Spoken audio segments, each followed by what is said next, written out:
سرخط خبرها.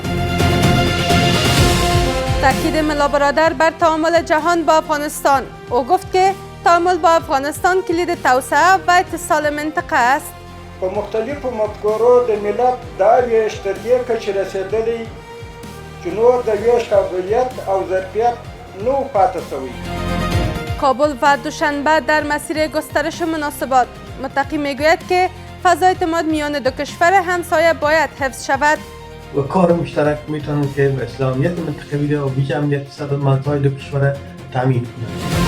تدوین سیاست جدید واشنگتن درباره افغانستان. دستیار وزیر خارجه امریکا میگوید که این سیاست در حال نهایی شدن است. قدر که این نزدیکی بیشتر شد، به طور طبیعی باعث نگرانی ایالات متحده شد. و دیدار ترامپ و نتانیاهو در امریکا. ترامپ گفت که هنوز درباره ایران تصمیم نهایی نگرفتند.